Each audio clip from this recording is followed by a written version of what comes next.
All right, welcome to a another session of I guess it's pandemic tunes or whatever you want to call it. It is the reality of COVID and what life is like now. It's lucky and pleased to be joined by Ewan Currie, the frontman for the Sheepdogs. You may recognize him. Ewan, how are things right now?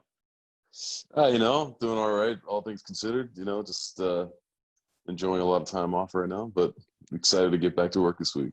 I was going to say, I guess there's a whole new level of excitement somewhat because after a few months off, probably the longest break you've ever had, you get back to playing music Thursday night, OLG Play Stage at Ontario Place, and then Friday night at Peterborough. Are you ready to go? Yeah, I am. It's like, it's a strange situation. We're playing, to people sitting in their cars. So it's not something I expected to be doing if you told me that, prior to March of 2020. But, considering we played one show in the last calendar year, I'm pretty excited to actually be doing something that involves, standing on a stage playing rock and roll music for people. It's been a wilder year for everyone, obviously, but, let's talk about the plans that you guys had that got derailed. I mean, you were supposed to be touring with the Black Keys. Yeah, we had a bunch of things. We were in Saskatoon getting ready for the Junos when the news came down. So the Junos got totally wiped out. We were going to be pretty involved as it was our hometown. And Black Keys tour disappeared. We were supposed to go to Portland and make a record there in April. And then, of course, like usual, summer going back and forth across Canada doing sort of, all the festivals from coast to coast. So, yeah, it all got washed away. Next thing you know, we're sitting at home trying to figure out, what does being in a band look like in 2020 during a pandemic. So it's been really strange, but, I think obviously getting to play some shows is going to be huge. And, I'm sitting right now in like a little room that I've been creating a sort of a studio set up for myself to keep busy so I don't go crazy. Yeah, and I guess, for bands, you're used to being together so often, whether it's writing or touring, that having this time off away from each other, well, it can be a good thing for some. And it's so weird to get back and playing together again and almost kind of catching up all over again. Yeah, totally. I mean, I've I spent a lot of time, the last sort of 10 plus years with these dudes, like next to them in the van and the bus and on planes, hotel rooms, etc. So it's been really strange. Like we actually got together to do some recording this summer, and we all had we recorded in Montreal. We had our separate rooms, but we ended up every night, we weren't going to bars or anything because of the pandemic. So we ended up all sitting together, in one guy's room, sitting on the bed, drinking beers together. So, you kind of miss your buds. That's what the band is. We're pals first and then rockers second. And pretty crazy, the 15-year or so history of the Sheepdogs, and that you guys have been at this for a long time, and from the start to a Rolling Stone cover, and covering Black Keys tunes to touring with the Black Keys and working with them too, because you did an album with Patrick as well, right, in Nashville. It's been such a wild ride. Is it almost kind of comforting to almost start over again and just have that long a break and then start over again with everybody?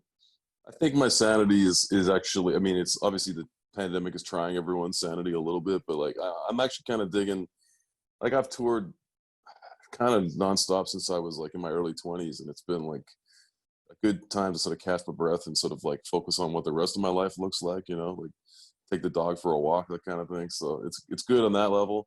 From like a band who's trying to make it standpoint, I'm really glad that we have kind of a position that we do right now, because if you were a band who was just starting to make some moves and maybe get some kind of your foot in the door, kind of tough times, because all your opportunities just got wiped out. So I really feel for the baby bands that are out there trying to make their move. Yeah, tough to get things going, recording, tough to play shows, obviously, and just a really difficult time. Now, you mentioned you guys have been recording, and I assume for you writing all the time. I can only imagine 2021 and 22 is just going to be the year of new albums for everybody, because you've had the time and the break to sit around and write. You're you're a band that's been all about feeling good and good times music. Is it harder to write good time stuff in the midst of a pandemic? Yes and no. Like obviously, there's a lot of pessimism and sort of low grade anxiety going on. But part of when I was a broadcast musician and I'm like 22 years old and losing my job every time I went on tour, it wasn't like the good times were flowing around me all the time. So you got to use your imagination, But it's good, man. I don't know. We're sort of letting the music flow and see what happens. I think you'll see some darker themes, but then you'll see some wishful thinking where it's like, make the best of it, because that's kind of what rock and roll is all about.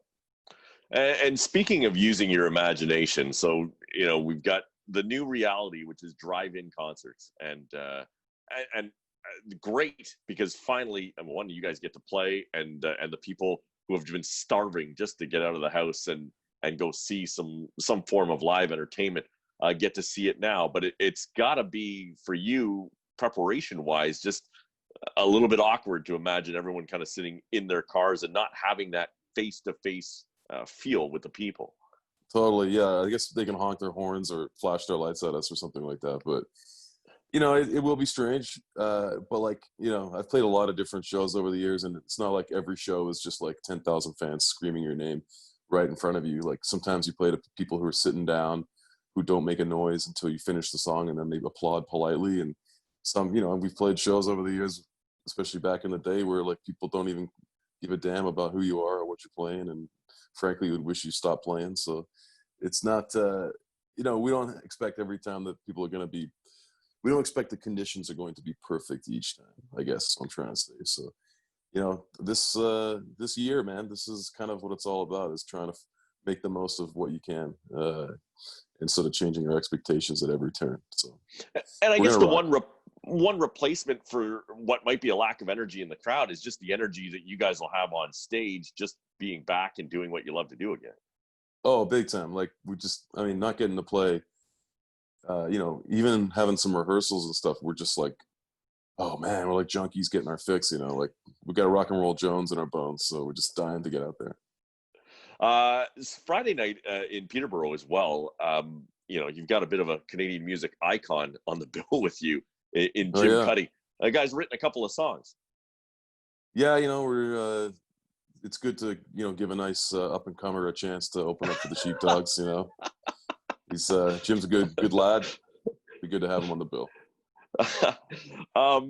You guys have done some stuff digitally, of course, because it seems to be the way that the world was going even before COVID struck. But you would release this cartoon series for Learn and Burn, and you did that in March.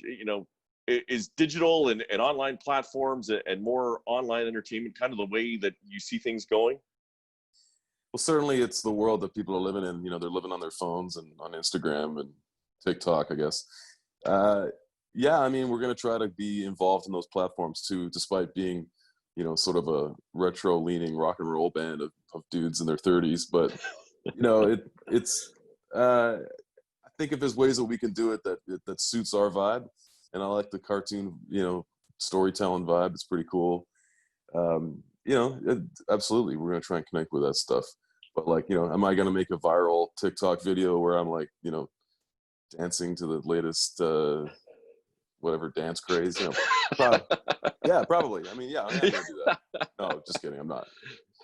Well, you can always keep reaching the kids. I know my kids were really excited to hear that I was talking to Sheepdogs, because they played NHL 17 constantly and feeling good. A big part of that, and it's amazing how platforms like that can just open up completely new audiences for you. Oh, totally. I get that. I wrote a stupid jingle for a fantasy football podcast 10 years ago. People still bring that up, or like the craziest things. So yeah, there's all kinds of ways to reach people. Well, you're going to reach people this week, and we're really excited to get you back and on stage to see the Sheepdogs doing their thing again. Thursday night, it will be at the OLG Play Stage at Ontario Place. Friday night, missed that, you can get to Peterborough. Drive-in concerts, so maybe people will be sneaking people in their trunk again, and it'll be classic time of vibes. Yeah, it's like throwback to the 70s, summer nights. Let's get it on. You enjoy. Thanks for doing this, though. Really appreciate it, and all the best throughout Thanks, this and guys. with the shows coming up. Peace. Take her easy.